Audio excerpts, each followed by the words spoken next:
T'explique. Salut tout le monde, j'espère que vous allez bien. Bienvenue sur la chaîne T'explique.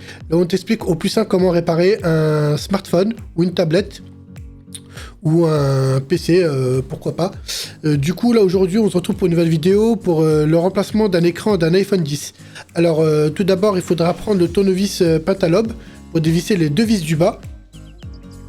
Et ensuite prendre une spatule. Alors sur cette vidéo là que vous voyez du coup le remplacement de l'écran a déjà été effectué.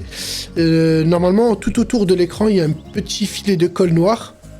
Alors c'est pour ça que je vous conseille d'abord, si c'est la première fois que vous changez l'écran de votre iPhone, n'a jamais été remplacé auparavant, il faut d'abord le chauffer avec une plaque chauffante ou un décapeur, ou pour ceux qui n'ont pas tous les outils,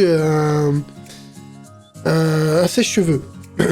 Sèche-cheveux bien chauffé, bien autour de l'écran pendant un petit 2-3 minutes, histoire de ramollir un peu la colle. Et ensuite, passer la spatule tout autour de l'écran. Alors, j'ai bien tout autour de l'écran, entre le châssis de l'écran et le châssis du téléphone. Pas au fond, parce qu'il y a la carte mère, il y a la batterie qu'on peut percer. Si on perce la batterie, ben, on flambe le téléphone au contact de l'air. Donc, c'est pour ça qu'il faut faire très doucement. Et le déboîter tout doucement et l'ouvrir comme un livre. Vous voyez, de gauche à droite. Et ensuite prendre le tournevis Triwin et dévisser les petites vis de la plaque au-dessus qui protègent toutes les nappes. Nappe appareil photo, nappe batterie, nappe capteur de proximité, nappe... toutes les nappes du téléphone sont reliées directement à la carte mère parce que la carte mère elle est toute petite sur ce modèle-là. Donc voilà, et bien surtout bien mémoriser l'emplacement de ces des vis parce que chez Apple, chaque vis a son propre emplacement. La vis que tu vois là, tu peux pas la mettre autre part. Elle est faite pour cet emplacement, elle est à son emplacement, elle reste là. Vous voyez, comme dans la vidéo, on montre bien comment se repérer pour les vis. Ou ceux qui ont un peu, ceux qui débutent, qui ont un peu du mal à repérer les vis, ce que je leur conseille, c'est de prendre un papier et un stylo ou un crayon et marquer le numéro de vis et dessiner un petit schéma où est-ce que les vis devraient être. Comme ça, afin de... au niveau du montage, on va se souvenir. Ensuite, qu'est-ce qu'on fait? On prend un peu d'alcool à 99% ou on décolle, si on n'a pas, on décolle légèrement doucement avec une spatule en plastique la nappe parce qu'elle est un peu collée avant d'être branchée. Ou on la décolle et on débranche. On débranche avec la spatule toujours.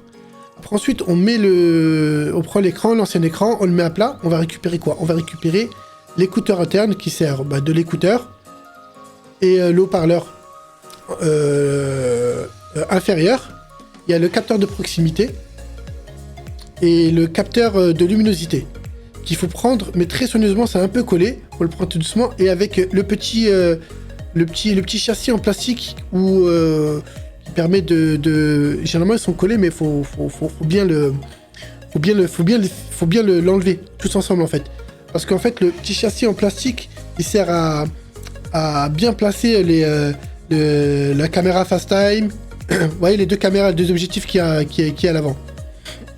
Ensuite, directement le mettre sur le nouvel écran. Il y a juste deux vis à mettre, c'est hyper simple.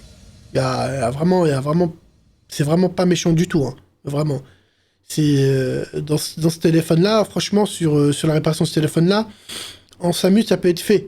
Vraiment 5 minutes, sans exagérer. Il faut juste avoir les beaux outils et c'est réglé. Vous voyez, on met les 2-3 vis qu'il y a. On les visse tout simplement. Et voilà. Ensuite, une fois l'écran prêt, ce qu'il faut faire, c'est brancher toutes les nappes. Je dis bien brancher toutes les nappes.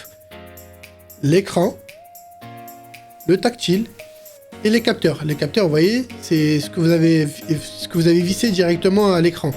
L'écouteur interne, le capteur de proximité, de luminosité, voilà. Il faut bien les brancher tous les trois avant de tester l'écran. Je dis bien tous les trois. Parce que il y a un risque. Je dis pas que dans tous les cas ça va le faire, mais il y a un risque. Parce que Apple, ils ont bien verrouillé un peu tout ça. Si vous avez malheur d'essayer l'écran sans le capteur de proximité, sans l'avoir branché, eh bien, il peut mettre en défaut le téléphone. C'est-à-dire qu'il peut dire, quand vous allumez le téléphone, eh bien, il y a un petit souci de... la Face ID ne fonctionne plus. Il peut avoir ce petit défaut-là. C'est pour ça pour éviter ce genre de problème-là, il faut essayer avec... faut tout brancher. Mais vraiment, je précise bien, faut tout brancher. Donc voilà. Ça, c'était la petite précision, le petit danger, entre guillemets, la petite chose la plus importante à préciser.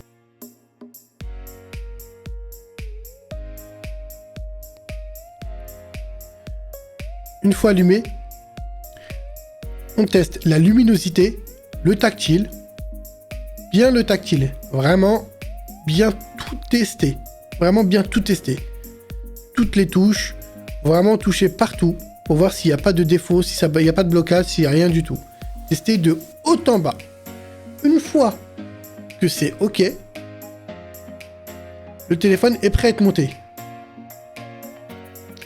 Alors, la touche finale, c'est quoi? C'est on remonte la plaque, on reprend les vis, on les met à sa place, comme je vous expliquais au début de la vidéo. Chaque vis a son emplacement, a son propre emplacement. N'oubliez pas, si vous avez peur de perdre les vis ou de ne pas vous en souvenir, voilà, faire un petit schéma avec un papier et mettre la vis sur le schéma. Voilà, tout simplement. Il n'y a rien de compliqué. C'est la réparation la plus simple. C'est le remplacement d'écran le plus simple que j'ai rencontré dans ma carrière. Donc n'hésitez pas à poser des questions si vous avez des questions. N'hésitez pas à vous abonner, n'hésitez pas à liker, un petit commentaire toujours, et à partager. En tout cas, je vous dis à bientôt sur la chaîne Techsplic pour de nouvelles vidéos, de nouveaux tutos. À bientôt!